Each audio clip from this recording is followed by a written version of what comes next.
इसके बाद आते हैं सप्तम भाव को स्वामी छठे भाव में। छठा भाव आपको रोग, बीमारी, शत्रुता, कोर्ट कचहरी, लड़ाई झगड़े, बीमारी का होता है। तो इसके परिणाम ये है कि सप्तम भाव को स्वामी छठे में आ जाएगा तो जीवन साथी रोगी हो सकता है। उसके रोगी होने के कारण आपके वैवाहिक जीवन में समस्या खड़ी हो सकती है। जातक आपका जो है कोर्ट कचहरी के माध्यम से आपका विवाह खराब हो सकता है। आपकी जीवन साथी की मृत्यु हो सकती है किसी कारणवश, या आपके जीवन साथी जो विवाह के मामले आप देखेंगे तो सप्तम भाव को स्वामी जब भी आपके छठे भाव में बैठेगा तो चचेरी, मौसेरी या फुफेरी इस तरह से भाई बहन से आपकी शादी करा सकता है। जिन समाजों में जो शादियां होती हैं उन समाजों के लिए ये नियम लागू होता है। और अन्यथा की स्थिति में ये जो आपके सप्तम भाव को स्वामी छठे में बैठ के इन आपके प्रेम संबंध भी दे सकता है मामा पक्ष के लड़की या लड़का से। लेकिन ये सप्तम का स्वामी छठे में जाना ये अनेक कई प्रकार से अशुभ फलदायक है।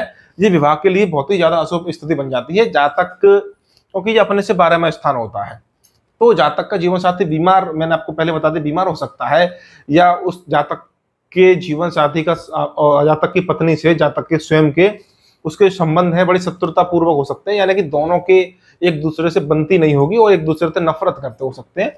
इस प्रकार से आप समझ सकते हैं।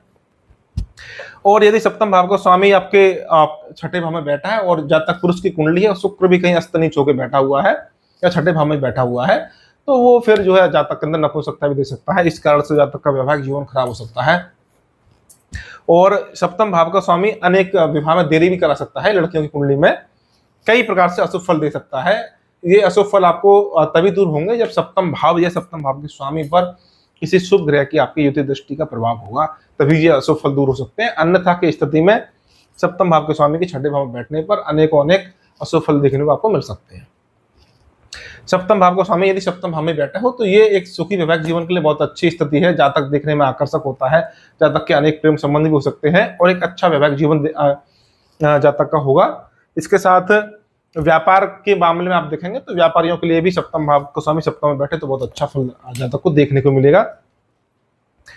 और इसके कोई विशेष परिणाम देखने को आपको नहीं मिलेंगे। बस इतना ही है कि जातक का क्योंकि कोई भी ग्रह जब अपने भाव में बैठेगा तो उस भाव की अपने भाव की वृद्धि करेगा, और सप्तम भाव को स्वामी जब सप्तम भाव में ही बैठेगा तो अपने भाव की वृद्धि करेगा और वैवाहिक सुख को बढ़ाएगा, जीवन साथी की आयु को बढ़ाएगा और पति पत्नी में बहुत अच्छा प्रेम रहेगा और जातक देखने में भी सुंदर होगा। उसके अनेक प्रेम संबंध वहां पर हो सकते हैं। लेकिन यदि निर्बली हो जाता है तो फिर ये जातक की जीवन साथी के लिए हानिकारक होता है और आपके एक से अधिक विवाह करा सकता है।